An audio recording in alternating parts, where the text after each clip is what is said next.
الحمد لله الأكرم الذي خلق الإنسان وكرمه وعلمه من البيان ما لم يعلم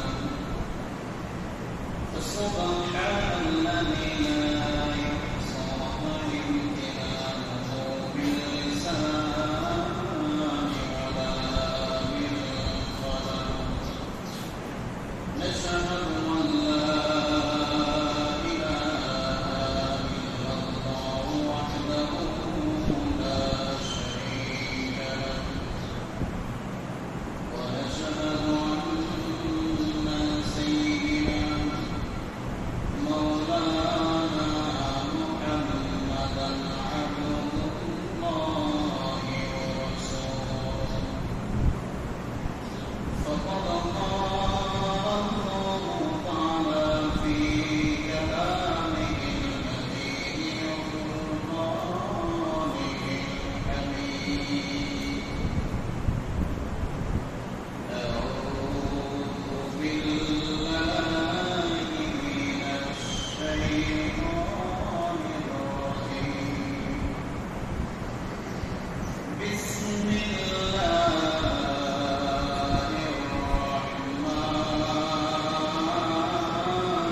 মুসলমানদেরকে কেন্দ্র করে আমাদের জীবনের গুণাবলী যেন মাফ করে দেয়।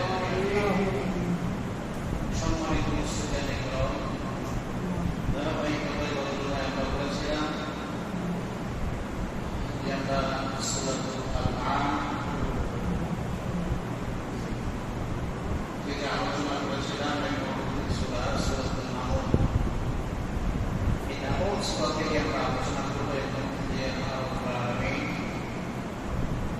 সুলাইমান আলাইহিস সালামের কিছু ইতিহাস আল্লাহ তাআলা সূরার মধ্যে তুলে ধরেছেন। খুব শিক্ষণীয় বিষয়, গুরুত্বপূর্ণ, তাৎপর্যপূর্ণ, বর্তমান সময়ের জন্য খুবই উপযোগী একটা আলোচনা।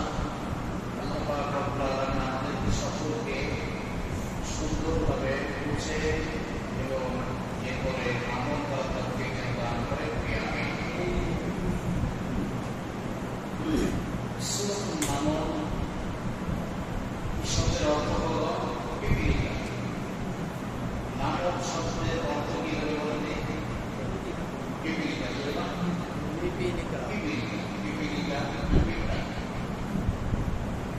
এই সূরাটা মক্কায় নাযিল হয়েছে। সূরার মধ্যে আল্লাহ রাব্বুল আলামিন 7টা রূপ দিয়েছেন, 93টা আয়াত দিয়েছেন।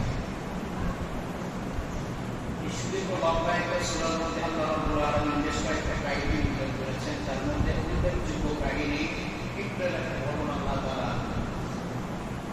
এই সূরার মধ্যে দিয়েছে। এই সূরার 18 নম্বর আয়াতের মধ্যে আল্লাহ রাব্বুল আলামিন একটা শব্দ ব্যবহার করে সূরার নামকরণ করেছেন সূরাতুল নামল। 18 নম্বর আয়াতের মধ্যে এক বিজ্ঞানা 3বার করে নামল শব্দটা এসেছে। এটা পিপীলিকার বক্তব্য ছিল, তার জাতিকে সতর্ক করেছিল সুলাইমান আলাইহিস সালামের পদ ভাষা থেকে বা পায়ের তলে মারা গিয়ে যেতে পারে।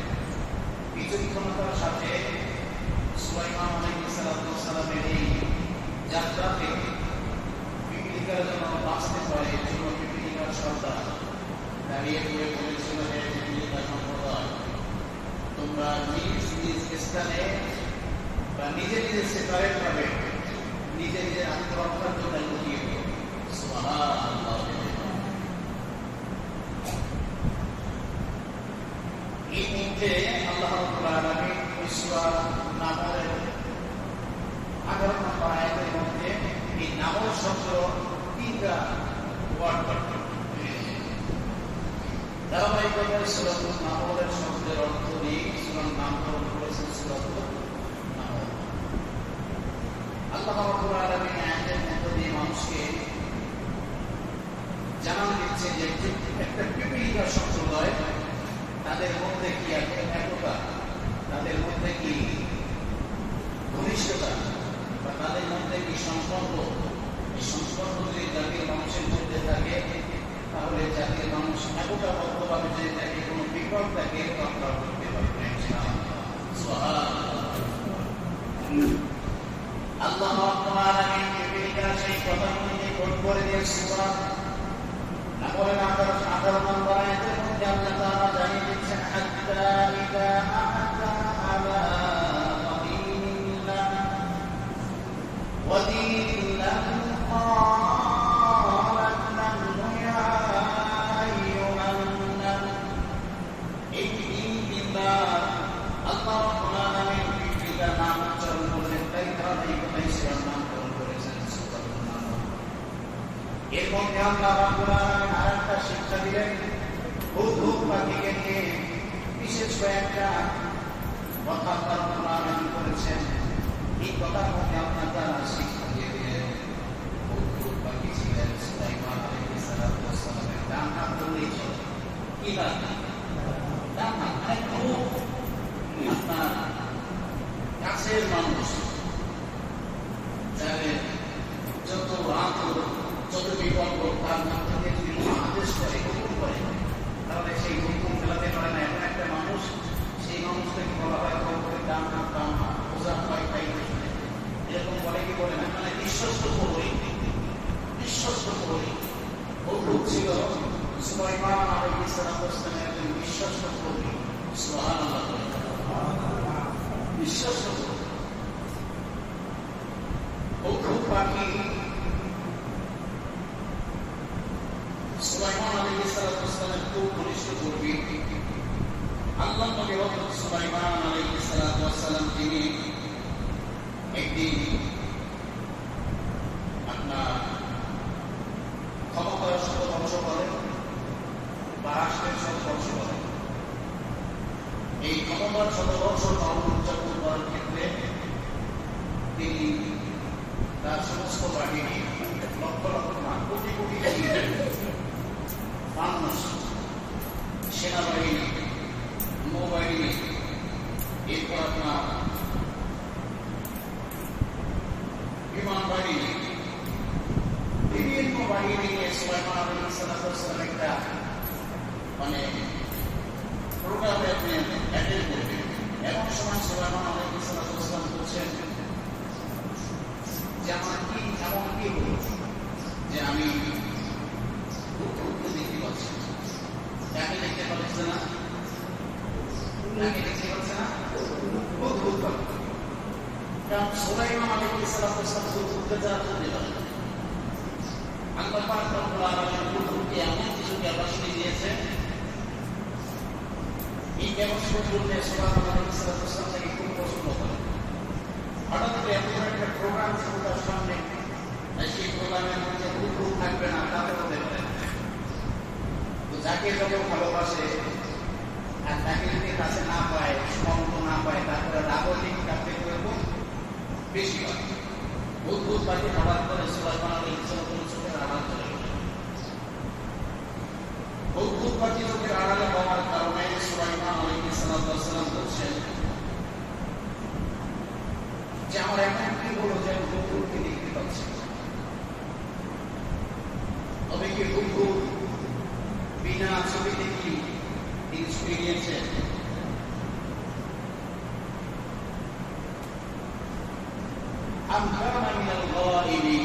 তবে সে কি কোন ছবি ছাড়া আমার কাছ থেকে না বলে যে ছবি কাটানো শুরু করছে? সে যদি আসে তাহলে আমি তাকে হত্যা করব,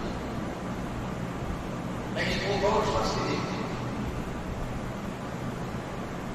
যদি সে তার অনুপস্থিতির কোনো কারণ দর্শাতে পারে বা কোনো চিন্তা যদি সে বার করতে পারে, সেক্ষেত্রে আমি বিবেচনা করে দেখতে তাকে মুক্তি দেওয়া। সুলাইমান আলাইহিস সালামকে যখন সুলাইমানের জবান থেকে কথা বের হয়ে গেল, আল্লাহ পাক রব্বুল আলামিন সুলাইমানকে ডাক দিয়ে বলেছেন, যে সুলাইমান, হুদহুদের পক্ষে যে আইনত বিচার তুমি এনেছ, এই বিচারের পরে যে মৌলিক 10টি কারণের পরে যে তুমি বিচার করবা, এই 10টা মৌলিক কারণ তোমাকে বাদ দিতে হবে। নচেত পৃথিবীর শেষ পর্যন্ত সমস্ত মানুষ এই ভুলবশত এই 10টা মৌলিকের পরে তারা বিচার প্রতিষ্ঠা করে তারা সমাজের থাকা ছিল। সুতরাং তুমি একজন নবী হিসাবে, রাষ্ট্রপ্রধান হিসাবে তোমার এই কাজটা করতে হবে। হুদহুদকে মারার ক্ষেত্রে যে 10টা তুমি কর্মসূচি পালন করতেছ, এই 10টা কর্মসূচির গোড়ায় বাদ দিতে হবে। আর যদি বাদ না দাও তাহলে তোমার নবুয়াতে চলে যাবে, তোমার রাষ্ট্রের প্রধান দিয়েও চলে যাবে। হুদহুদ পাখিকে আল্লাহ তাআলা কতটা ভালোবাসে। সুলাইমান আলাইহিস সালাম একটা ভুল সিদ্ধান্ত নিলেন, একটা না 2-3টা ভুল সিদ্ধান্ত নিয়ে বসে পড়লেন। রাষ্ট্রপ্রধান এমন একজন নবী, তিনি মারাত্মক ভুল সিদ্ধান্ত নিয়ে বসলেন। কেমন ভুল? হুদহুদ পাখি যে কোনো কারণে তিনি তার চোখের আড়াল হয়ে গেছে। হুদহুদ পাখিকে না দেখতে পেরে সুলাইমান আলাইহিস সালাম হত্যা অর্ডার দিলেন, যে সে যদি আমার সামনে ফিরে আসে তাহলে তাকে হত্যা করা হবে, তবে আরো কঠোর শাস্তি তাকে দেওয়া হবে। যদি সে কোনো কারণ দর্শাতে পারে অনুপস্থিতি, এক্ষেত্রে আমি বিবেচনা করে দিই কিন্তু ফয়সালা ডিসিশন আগে কি নিয়েছে? ওরা আগে কি করবে? জবাই করবে। না এর থেকে আরো বড় কঠিন শাস্তি দেবে। এরপরে শাস্তি দেওয়ার পরে যদি সে আনতে পারে সে কোথায় গেছে কি না গেছে এই বিষয়ে যদি কোনো তথ্য প্রমাণ যদি সে প্রদান করতে পারে সেক্ষেত্রে সুলাইমান বিবেচনা করবে। এখানে একটা বিষয় দেখেন, সুলাইমান আলাইহিস সালাতু ওয়াস সালাম একটা ভুল সিদ্ধান্ত যেমন সিদ্ধান্ত নিয়ে নিয়েছে। যদি কোনো ব্যক্তি ভুল করেই বসে, কোনো ব্যক্তি যদি ভুল করে বসে তাহলে তার উপরে ভুল সিদ্ধান্ত নেওয়ার আগে বা কোনো রায় দেওয়ার আগে সে এই ভুলের মধ্যে সামিল কিনা বা ভুল তিনি করেছে কিনা এই ব্যাপারে আগে খতিয়ে দেখতে হবে, এরপরে রায় দিয়ে দিতে হবে। কিন্তু সুলাইমান আগের থেকে রায় দিয়ে বসে আছে, কি বলেছে? ওকে হত্যা করতে হবে। যদি সে কোনো আপনার অনুপস্থিতির কোনো কারণ দর্শাতে পারে সেক্ষেত্রে আমি বিবেচনা করে দিব, তাকে মাফ করে দেব। কিন্তু আগেই হত্যা করার জন্য তাকে অনুমতি দিয়ে বসেছে। এখন হুবহু যদি আসে সুলাইমানের এরিয়ার মধ্যে, সুলাইমানের যত কর্মীগণ আছে, বাদশাহ অর্ডার যেহেতু সে কি ছোট কোনো বাদশাহ? সুলাইমান কি ছোট কোনো বাদশাহ নাকি গোটা পৃথিবী শাসন করছে? গোটা পৃথিবী শাসন করছে। কোটি কোটি জিন, সমগ্র পৃথিবীর সমস্ত জিন তার দ্বারা উঠে আছে। জিন, মানুষ, ইনসান সব কিছু এমনকি পশু পাখি ভাষা বোঝার ক্ষমতা আল্লাহ তাআলা তাকে দান করেছে। সুবহানাল্লাহ। এত বড় মাপের একজন নবী আর এত বড় মাপের একজন শাসক, ইনি যেহেতু বলেছেন যে হুদহুদকে দেখার সাথে সাথে হত্যা করতে হবে। এখন কর্মীর পর পাইলেই অনেক তো সমাজের অনেক কর্মী আছে, মানে বেজানগুলি বাতিল পেতে নিয়েছে আছে না? যদি বলে তার বাড়িতে রেখে নিয়ে ওর কান ধরে পাসপোর্ট বাড়ি করে নিয়ে আসবে কর্মী নেতা করে। যেহেতু হুদহুদ ছাড়া তাদেরকে বলবে যে ওদেরকে মুখে ধরে নিয়ে আসে, যেহেতু রায় হয়ে গেছে বাদশার পক্ষ থেকে হত্যা করতে হবে, সুলাইমানের কর্মীরা কি বসে থাকবে? হুদহুদকে যেখানে পাবে সেখানে হত্যা করবে। একটা মানুষ নির্দোষ কিনা বা দোষী কিনা এটা যাচাই বাছাই না করার আগে আপনি রায় দিতে পারেন না কোনো পারে? কিন্তু যে দেয় তার তোর বিবেক আছে, এটা কি নবী হয়ে বলতে পারে? এই ক্ষেত্রে আপনারা বড় বসে সুলাইমানকে, নবী সুলাইমান আপনার আনিত এই যে দশটা কর্মসূচি যে আপনি হুদহুদকে পারে মানে আপনি বলেছেন, এই 10টা কর্মসূচি আপনাকে আগে হটাতে হবে, কারণ আপনি আগের থেকে ভুল সিদ্ধান্ত নিয়ে বসে আছেন। হুদহুদ যদি কোনো কারণে বাইরেই যায় তাহলে তাকে আগে নির্দোষ প্রমাণ করার জন্য তার বিষয়টাকে খতিয়ে দেখতে হবে, এরপরে তাকে আটকাইতে হবে, স্বাধীনভাবে যা মনে চাই তাই করতে হবে। আগে দেখতে হবে সে নির্দোষ। কথা কি বুঝতে পারছেন? এক্ষেত্রে তাকে আটকানোও যাবে না।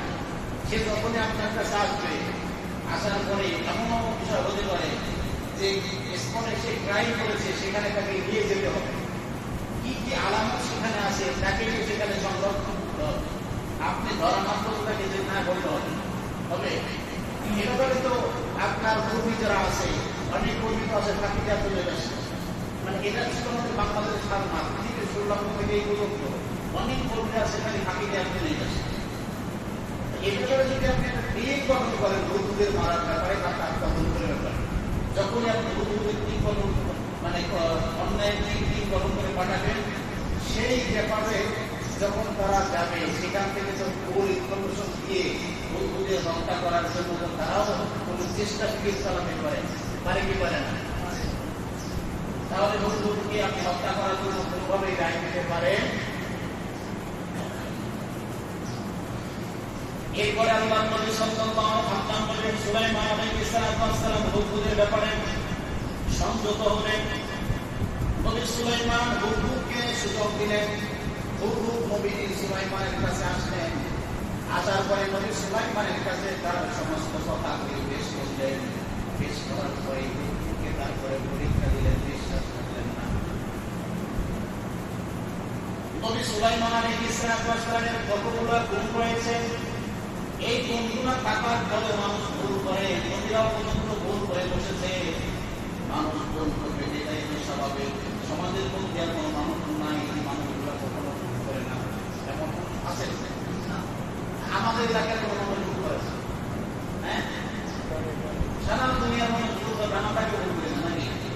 আমরা সবাই ভুল করি।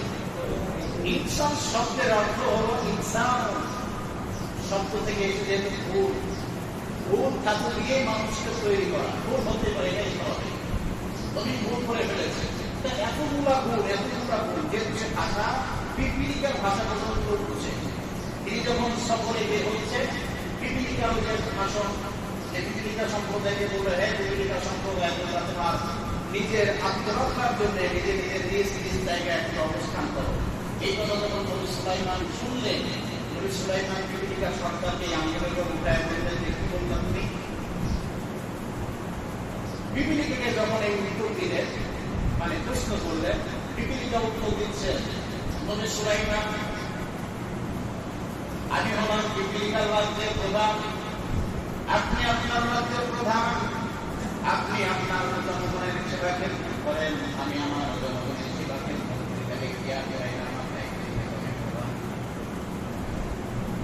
আপনি যেহেতু আপনার মানুষদের জিনদের সমস্ত সব মাতৃত্বের আপনি সেবা নিয়ে যেতে থাকেন, ঠিক বিকল্পভাবে আমি আমার পিপিলিকাদের যেহেতু সরকার হয়েছে, লিডার হয়েছি, পিপিলিকাদের সমস্ত সুবিধা অসুবিধা দেখার দায়িত্ব আমার।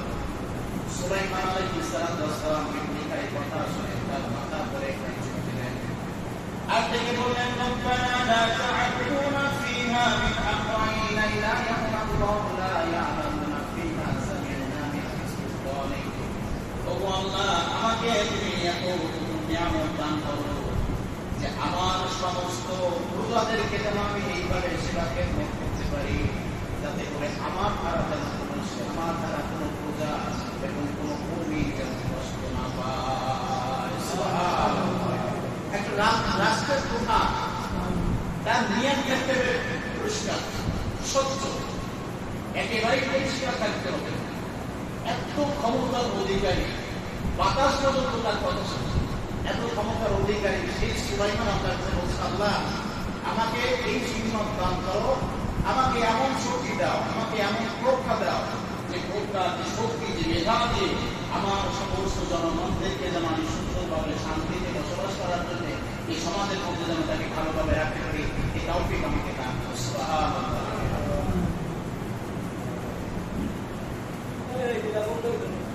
সবকিছু কোনো কিছু চাইতে হলে আগে সবকিছু চাইতে হবে কার কাছে? আমাকে এই জ্ঞান করেন, আমাদের এই জ্ঞান করেন। যা যা প্রয়োজন হবে, সেটা দেশের হোক, রাষ্ট্রের হোক, সংসারের হোক, ব্যক্তিগত জীবনের হোক, যার জন্য হোক না কেন, আগে সর্বপ্রথম চাইতে কার কাছে? বলেন আমার দেশে যে কোনো বিপদ আছে, কোনো বালা মুসিবত আছে, তোরটি আমরা প্রতিমা দেশের কাছে আগে সাহায্য, আগে সেই জায়গায় জানা যায় সেই কথা এবার দেওয়া যায় কি হয়। কিন্তু সুলাইমান কার কাছে চেয়েছেন? সুলাইমান নবীকে আল্লাহ রাব্বুল আলামিন এত প্রজ্ঞা দিয়েছিলেন, পিপিলিকাকে ছেড়ে দিল। পিপিলিকা এমন একটা নিয়ামত আল্লাহ রাব্বুল আলামিন দিয়েছেন, পিপিলিকার একটা বিষয় আপনাদের জানায় দেই। বিশ্বনবী সাল্লাল্লাহু আলাইহি ওয়াসাল্লাম হাদিস বর্ণনা করেছেন পিপিলিকার ব্যাপারে। নাহান নবী সাল্লাল্লাহু আলাইহি ওয়াসাল্লাম আনিল বাকলি ওয়াস-সারদ ওয়াল-আযলা ওয়ান-নামল ওয়াল-বুকুর, এই চার প্রকারের প্রাণীকে হত্যা করা নিষেধ বিশ্বনবী সাল্লাল্লাহু আলাইহি ওয়াসাল্লাম করে দিয়েছেন। এক নাম্বার হলো সার, যেটা আরো দেশে একটা প্রাণী আছে, একে মারা যাবে না। দুই নাম্বার হলো ওয়াল-দাফর, যত প্রকারের ব্যাং আছে ব্যাংগুলোকে খামাখা মারা যাবে না।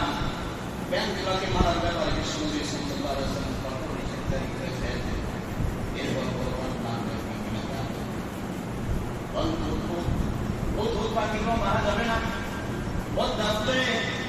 ব্যাংকে মারার জন্য বিশ্বনবীকে কঠোরভাবে নিষেধ করলেন এই কারণে, কারণ ব্যাংক এমন একটা জাতি, এই ব্যাংকে আল্লাহ রাব্বুল আলামিন এত হিকমত দিয়েছে, এত নিয়ামত এই ব্যাংকের মধ্যে দান করেছে। ব্যাংকের পোশাক যদি কোনো ব্যক্তির গায়ে লাগে, সেই অবস্থায় যদি নামাজ পড়ে, তারপরে তার নামাজের কোনো ক্ষতি হবে না। কেন এই ব্যাংকের এত মর্যাদা পাবে? ব্যাংক আমার খুব উপকার করে, ব্যাংক মানুষের ক্ষতি করে বলে নাকি? কৃষকের তো পরম বন্ধু, কৃষকের ব্যাংক পরম বন্ধু। খেতে পোকা মাকড় খেয়ে সাফ করে দেয় ব্যাংক, আরো অনেক প্রকার করে।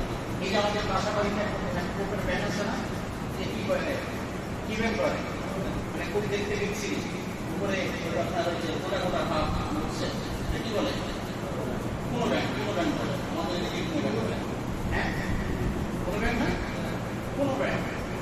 এই পৃথিবীতে আল্লাহ রাব্বুল আলামিন কত হাজার প্রকারের ব্যাংক সৃষ্টি করছে তার কোনো হিসাব নেই। বিজ্ঞানীরা আইডেন্টিফাই করতে পারছে 4,000 হয়ে যায়। সুবহানাল্লাহ, 4,000 প্রকারের ব্যাংক পৃথিবীতে বিজ্ঞানীরা এখন পর্যন্ত বের করতে পারছে। আফ্রিকার জঙ্গলের মধ্যে কেবলমাত্র 10% পশু পাখি এবং নিয়ামক সবকিছু বের করতে পারছে 10%। এখন পর্যন্ত 90% কি আছে না আছে এখন বিজ্ঞানীদের ধারণার বাইরে। সুবহানাল্লাহ, এটা তো পৃথিবী। এই পৃথিবীর মধ্যে আফ্রিকার জঙ্গল, এই পৃথিবীর একটা ভূখণ্ডে, সব না, একটা খণ্ডের মধ্যে আফ্রিকা জঙ্গলের মধ্যে যত প্রাণী আছে, যত সৃষ্টি আছে, তার মধ্য দিয়ে কেবলমাত্র 10% বিজ্ঞানীরা আবিষ্কার করতে পারছে, বাদ করতে পারছে। আর এখন পর্যন্ত 90% বাকি আছে, এগুলো ধরা ছোঁয়ার বাইরে এখন পর্যন্ত আসে নাই, আস্তে আস্তে বের হয়ে গেছে। আর এই মধ্য দিয়ে 4,000 প্রকারের জাতি ব্যাংক আল্লাহ তাআলা সৃষ্টি করেছে। আমাদের বাড়ির ঘরের মধ্যে রাস্তাঘাটে যে ব্যাংকটা থাকে, এই ব্যাংকটা কি মানে তার দায়িত্ব, এটা দেখতে যে আপনার ঘরের মধ্যে আপনার ঘরের কর্নারে, কুটির ভিতরে, গোয়াল করে, রান্না করে, এখানে বিভিন্ন জায়গায় এরা অবস্থান করে না, রাতের আধারে বের হয়ে যায়। এই ব্যাংক আমরা তো শুনছি শুধু মানে সাপে ব্যাংক, কিন্তু এমন এমন ব্যাংক আছে যারা সাপে খায় দেয়। সাপে খেয়ে ফেলতে পারে এমন ব্যাংক আল্লাহ তাআলা সৃষ্টি করেছে। যে ঘরের মধ্যে যে ব্যাংকটা থাকে, এই ব্যাংকটাকে সাপ এত পরিমাণে ভয় পায়, এর সামনে থেকে সাপ পেতে ভয় পায়, এমনকি গোবরা সাপ পর্যন্ত খুব ভয় পায়। একে যখনই তারা খেয়ে ফেলতে গেলে আস্তে আস্তে ফুলে, এই ব্যাংকটা আস্তে আস্তে ফুলে ইটের মধ্যে যে গোটা গোটা ভাব আছে, এর মধ্য দিয়ে সাদা এক প্রকারের উপাদান বের হয়, যেটা একেবারে বিষধর, বিষের চাইতেও মারাত্মক বিষ আর দুর্গন্ধ সাপের কাছ থেকে হাঁটে। কত মর্যাদা তারা ব্যাংকে দান করেছে। আর এই ব্যাংকের পোশাক যদি কোনো ব্যক্তি গায়ে লাগে, তার গান আবার আর কি বরকত আল্লাহ তাআলা পানিতে দিয়েছে তা জানেন? কেন দিয়েছে জানেন? তা ব্যাঙের পোশাক হবে, যতবার লাফিয়ে দেবেন ততবার পোশাক করবে, শরীরটা ধরে। কিন্তু লাল দিতে না দিতে মানে ভাই ফেললেও পোশাক করতে থাকবে, তাহলে এত মানে আসে হিসাব হয়। এটা বরকত আল্লাহ তাআলা সেই ইব্রাহিম আলাইহিস সালাতু ওয়াস সালামকে আগুন থেকে বাঁচানোর কারণে আল্লাহ তাআলা ব্যাংকে সম্মান দিয়েছে, ব্যাংকে একটা বরকত দিয়ে দিয়েছে। সুবহানাল্লাহ। এই জন্য ব্যাংক মারা যাবে না, ব্যাংকে ওয়াহিদে মারা যাবে না। আমরা তো ব্যাংকে নিয়ে কোন প্রাণী ওয়াহিদে মারা মানে কোনোভাবেই মারা যায়, কিন্তু আমরা হুট করে বসে আছি, লিখে যাচ্ছে আঙুল দিয়ে কাঁচা হবে, দেখতেই না খামার, একেবারেই খামার করাইতে যাচ্ছে পাড়াতে নেমে। ব্যাংকের মর্যাদা বেড়েছে নবী ইব্রাহিম আলাইহিস সালামকে আগুন থেকে বাঁচানোর জন্য। ব্যাংকের সেই হিম্মত নাই যে আগুন মাসের পরে মাস পর্যন্ত জ্বালানো, 6 মাস অবধি সেই আগুন জ্বালানো। এমন ভাবে নমরুদ ইব্রাহিম আলাইহিস সালামকে পোড়ানোর জন্য এমন টেকনিক অবলম্বন করলেন, কত বড় ভয়াবহ টেকনিক অবলম্বন করলেন ইব্রাহিম আলাইহিস সালামকে মারার জন্য। নমরুদ বললেন যে নবী সুলাইমান নবী ইব্রাহিমকে মারতে হবে, যেহেতু আমার ধর্মের উপরে নদী আসলে হচ্ছে বা আমার পরে বাস্তবের করতে ওকে মারতেই হবে, জন্য মারত। কেমনি মারা যায়? বিভিন্নভাবে বিভিন্ন যুদ্ধ তারপরে চালাতে, জন্ম থেকে দিয়ে শুরু করে তারপরে অত্যাচার শুরু করত। এক পর্যায়ে নবী ইব্রাহিমকে আগুনের মধ্যে ফেলে দেবে।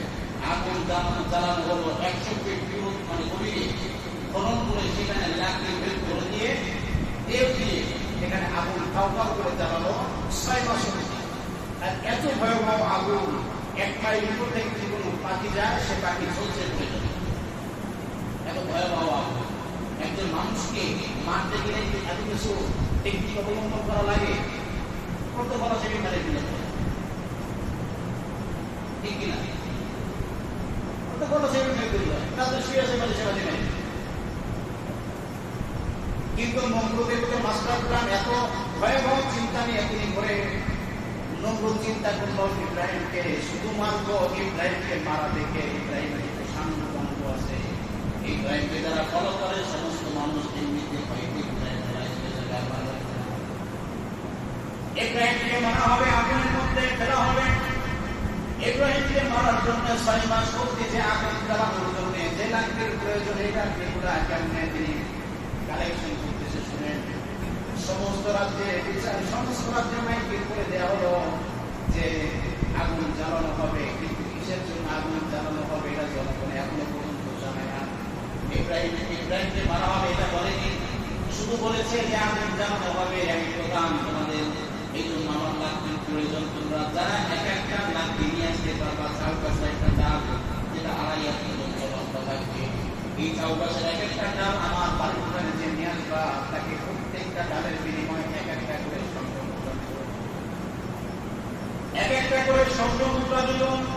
প্রত্যেকটা মানুষ এই স্বর্ণ মুদ্রার কারণে লোভে পড়ে এক একটা চাউকাছের ডাল কেউ 2টা কেউ 5টা কেউ 10টা পর্যন্ত কালেকশন করে নমরুদের বাড়ির ওখানে করে রাখলেন 6 মাস পর্যন্ত। 6 মাসের পরে 6 মাস পর্যন্ত লাকড়িগুলো রাখলেন, লাকড়িগুলো পুড়ে একেবারে মানে শুকায় একেবারে হার হয়ে গেছে, সেইগুলো আবার গণনা করলেন। এবার গণনা করে যখন ওই গণনের গর্তের মধ্যে ফেলালেন, ফেলানোর সময় এখন বলতেছেন নমরুদ যে এই যতগুলো লাকড়িগুলা এই সমস্ত লাকড়ি এক একজন মানুষ এক একটা লাকড়ি এনেছে, এক একটা কাঠ এনেছে, যতগুলো মানুষ এক একটা কাঠ এনেছে, ততগুলো মানুষ ইব্রাহিমকে মারার জন্য নিয়াত করেছে। কথা কি বুঝলেন? ওর প্ল্যান এত বড় ভয়ঙ্কর প্ল্যান যে এক একটা লাঠি যে নিয়ে আসছে প্রত্যেকটা মানুষের নিয়াত হলো ইব্রাহিমকে মারা। কিন্তু মানুষ তো সেই নিয়াত করে আসে নাই, মানুষ এসেছে যে একটা সম্পর্ক পাবে, এই সন্দেহের কারণে এক একটা লাঠি দিয়েছে, ওই লাঠি দিয়ে যে ইব্রাহিমকে পোড়াবে এই ওরা উল্লেখ। কিন্তু তার ভিতরে প্ল্যান কি? এই লাঠিগুলো দিয়ে আমি মানুষ লাকড়িগুলো জ্বালানো হলো ইব্রাহিমকে পোড়ানোর জন্য ফেলাই দিল। ইব্রাহিম এখন করে নেয়, টানা হিসাব করতেছে, কত টানা হিসাব করছে, কোনো কাজ হয় না। তারা ইংলিশ নিয়ে বলছে কোনোভাবে এটা তুমি সফল হতে পারবে না, কেন এটা তো সফল বা কেমন সারা মানে কেমন পর্যন্ত টানাবে না, কোনো কাজ হবে না, কারণ ফেরেশতারা ওকে ধরে রাখছে। কি করার আছে? কি করার আছে? এখানে না পাকি যদি আছে তাহলে ফেরেশতারা এটা বের করে দেয়। এখন তাহলে কি করা যায়? দাদা শয়তান তিনি মানে পরামর্শ দিচ্ছে যে এখানে যদি নবদীকে আনা হয়, কি আনা হয়? নবদীকে যদি আনা হয় তাহলে এখান থেকে যখনই দিনাতে বিচার থাকবে, বেহায়াতে পর্দা থাকবে, সেখান থেকে রহমতের ফেরেশতা এখান থেকে চলে যাবে, তাহলে ইসরায়েলকে ফেলে দিতে পারবো না। এই কেমন কোনো কাহিনী এখানে বেশি হতে পারে। ইব্রাহিমকে মারার জন্য প্ল্যান করলেন, কোনোভাবেই সফল হতে পারছেন না, কিন্তু দেখে দিচ্ছেন কে? আল্লাহ রাব্বুল আলামিন রহমতের ফেরেশতাকে পাঠিয়ে দিলেন যাতে করে আগুনে না ফেলাতে পারে। আগুনের মধ্যে ফেলাতে পারলেন না, এমন অবস্থায় নমরুদকে পরামর্শ দিচ্ছেন ইবলিস, যদি এখানে নমরুদকে এনে যদি নাচা-গানা করা হয়, যদি বেহায়াপনা করা যায়, তাহলে রহমতের ফেরেশতা এখানে তার 30 মানায় থাকবে না। 100 জন নমরুদকে ডাক দিলেন, সুদর্শন যুবক 100 জনকে ডাকা হলো, তারা ময়দানে আসলেন। 1 রাত 1 দিন 3 দিন পর্যন্ত নমরুদের বিরুদ্ধে অভিযান চালাবে। সমস্ত সব সময় বলবে নমরুদের পাশে যাই, নমরুদের পাশে যাই। সেখানে ব্যবস্থা থাকবে, মদ পান করতে পারবে, প্রসাদ করতে পারবে, ইস্তেঞ্জা করতে পারবে, কিন্তু গোসল করতে পারবে না, এমন সিস্টেম করতে হবে। সারাদিন মানুষ প্রসাদ পায়খানা করবে, মদ পান করবে, খাবার দাবার খেতে পারবে, কিন্তু গোসল করতে পারবে না। রাতের আধারে যখন তারা জেনারেট হয়ে যাবে, সকালবেলা যখন নমরুদের সকালবেলা যখন ইব্রাহিমের ধরে ধরে ডাক দেবে, তখন সমস্ত রহমতের ফেরেশতাগুলো চলে গেলে ইব্রাহিমের দিকে এগিয়ে যাবে। ইব্রাহিম আলাইহিস সালামের ধরে ধরে টানলেন সকালবেলা সমস্ত নাপাকি মহিলারা। টানার পরে যখন ইব্রাহিম পড়ে গেলেন আগুনের মধ্যে, তার মধ্যে আল্লাহ তাআলা ইব্রাহিমকে সেট করে বললেন, আগুনকে অর্ডার করে দিলেন, সুবহানাল্লাহ। আগুনকে বলেন আগুন তুমি ইব্রাহিমের জন্য শীতল হয়ে যায়, আরামদায়ক হয়ে যায়, আরামদায়ক হয়ে যায়। সেখান থেকে আল্লাহ রাব্বুল আলামিন ইব্রাহিমকে উঠাই দিলেন, কিন্তু কোনো মুক্তি করতে পারে না। ইব্রাহিম আলাইহিস সালাম যখন হেদায়েতের বাণী দিলেন, কেউ বিশ্বাস করল না। ইব্রাহিম বলছেন যে জাতির কপালে এত বড় নিয়ামত দেখার পরে, এত বড় মুজিজা দেখার পরে যে জাতি হেদায়েত আনতে পারে না, ওই জাতির কাছে আমি আর থাকতে পারি না, আমি এখান থেকে চলে যাই। ইব্রাহিম আলাইহিস সালাম ওখান থেকে চলে যাচ্ছে। চলে যাওয়ার 3 মাস পরে কাহিনী এখানে আরেকটা ঘটে। কয় মাস পরে? 3 মাস পরে এখানে আরেকটা কাহিনী ঘটলো। কি কাহিনী? ওই যে 100 যুবক যুবতী, 100 জন বলে যে রাত্রেবেলায় এখন ওদের কাজ হয়ে গেছে। কথা বুঝেন নাই? ওদের তো এখন কমি পায়, মাথা ঢুকা, মানে কি বুঝতে পারছেন? সব প্রগতি হয়ে গেছে। এই 100 জন মহিলা বলতে চলে গেছে, যা বলতেছে বাদশাহ কি ব্যাপার, আমাদের তো কাজ হয়ে গেছে। কি হয়েছে? ইব্রাহিমকে মারার জন্য যে আমরা যে কাজ করছি সেখানে তো আমরা বেরিয়ে গেছি। আমাদের তো স্বামী নাই, কিন্তু সন্তান চলে আসছে। এর পরিচয় আমরা কি দেব? নম্রতারে কোনো চিন্তা নাই যে সন্তান আসবে, সমস্ত সন্তান তো সূর্য সন্তান। কি সন্তান? তোমাদের গর্ভ থেকে যে সন্তান আসবে এরা কারো হবে না, এরা সূর্য সন্তান হয়ে যাবে। সার্টিফিকেট কে দিল? নমরুদ দেশে কে দিচ্ছে? নমরুদ দেশে। মানে রাতের আধারে যে সমস্ত বিবাহিত হবে, বিবাহ বহির্ভূত অবৈধ সম্পর্ক করে যে সন্তান তুমি দুনিয়াতে আনতেছ, এই সন্তান ভূমিষ্ঠ হওয়ার পরে এই সন্তানটা এই সন্তান হবে না, যার সন্তান হবে না, এই সন্তান সূর্য সন্তান হবে। তবে আমাদের কি হবে? আমাদের তোমাদের একটা সৃষ্টি করবে, তোমাদের উপর টেনশন নেই, তোমাদেরকে বিড়ম্বনা বলা হবে। রাষ্ট্র তোমাদেরকে এতভাবে মানে পার্টিসিপেট করে তোমাদেরকে এত সম্মান দেবে, বাসেও তো তোমাদের টাকা হবে, হোটেলে যায় গেল টাকা হবে, যেখানে গেল টাকা হবে। রাষ্ট্রের 100 জন মানুষ এই বেতন তোমরা সমস্ত সুবিধা তোমরা ভোগ করতে পারবা, কোনো মানে বাধা নেই। বাধা তো নাই, যদি মানুষের কাছে চাই যে মানুষকে জানাতে মিলে এই সার্টিফিকেট কি হবে? সার্টিফিকেট হবে প্রত্যেকটা নারীর কপালে লাল সিঁদুর দেওয়া হবে। এই 100 জন নারী এই রাষ্ট্রের মধ্যে সবচেয়ে সম্মানিত ব্যক্তি থাকবে। এই 100 জন মানুষ, 100 জন নারী, কারণ রাজা যেমন তার লক্ষ্য তেমন, নমরুদ যেমন নিকৃষ্ট তার লক্ষ্য ঠিক তেমন নিকৃষ্ট। ইসলামের যার সন্তানের কোন সম্মান নাই, কিন্তু নমরুদ দিয়েছে সূর্য সন্তান, উজ্জ্বল সন্তান।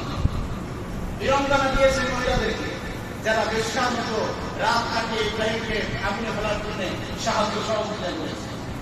এমনকি ইব্রাহিম নবীকে আগুনে ফেলার জন্য যে লাঠি তিনি জোগাড় করেছে, এই বাদশাহ এই নমরুদ তিনি রাষ্ট্রের সম্পদ নষ্ট করে একজন মুসলিমকে, একজন আপনার রাষ্ট্রের প্রধান বা রাষ্ট্রের নেতার মানুষ বা রাষ্ট্রের একজন নাগরিককে হত্যা করার জন্য প্রায় তারা চালিয়েছে। এর জন্য কিয়ামতের ময়দানে এই নমরুদকে কঠিন জবাব দিয়ে তার পাঠ করায় তারা কঠিন। আপনি যে টাকায় আমি সেটা আপনি তোমাকে পরিবর্তন হয়, কিন্তু একটা লাখের বিনিময়ে এক একটা সংযোজন হবে। এভাবে করে নমরুদ তার ক্ষমতা দখল করে নিল।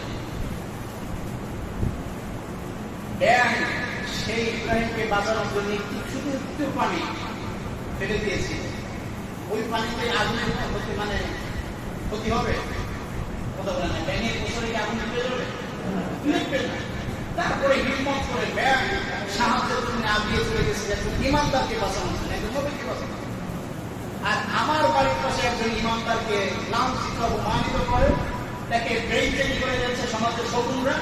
আমি চুপ করে বসে আছি যে ওটা ও ব্যাপার, ও এমন বলে কি বলে না, বলে কি বলে না। এই শকুন দেখবেন একদিন আপনার চোখ খুবলে খুলে উঠে উঠে নিয়ে কিচ্ছু বলতে পারবেন না, সেদিন আপনার পাশে আর কেউ আসবে। সুতরাং হুঁশিয়ার সাবধান। সমাজের শকুনরা যখনই একজন মানুষকে, ইমানদারকে আমাকে বেইজ্জতি করবে, তার ইজ্জত নিয়ে হরণ করবে, তখনই সাথে সাথে প্রতিবাদের কণ্ঠ তুলতে হবে। কণ্ঠ যদি আপনি স্থির করে রাখেন, আপনার এই কণ্ঠের ব্যাপারে আল্লাহ কেমন কঠিন বিচার আপনার। আল্লাহ তাআলা আমাদেরকে এই সমস্ত খারাপিয়া থেকে সেফ থাকার তৌফিক দান করুন। আমি এরপর বিবিলিকা এই পিপিলিকা থেকে আমাদেরকে মানে পিপিলিকা মারতে আল্লাহ বিশ্বস্ত নিষেধ করেছে। এই ব্যাং আর পিপিলিকা আর বুদ্বুদ আর সাপ নামের একটা প্রাণী, এই চারটা প্রাণী। আর এই পিপিলিকার ব্যাপারে আগামী দিনে ইনশাআল্লাহ বলবো। এরপরে যে আপনার কি বলে যে হুদহুদ পাখি, তাকে যে হত্যা করার জন্য যে কর্মকাণ্ড নবী সুলাইমান সিস্টেম চালু করলেন, শেষ পর্যন্ত তাকে হত্যা করা হলো না। কি তিনি প্রমাণ জোগাড় করলেন, এ কথা আগামী দিনে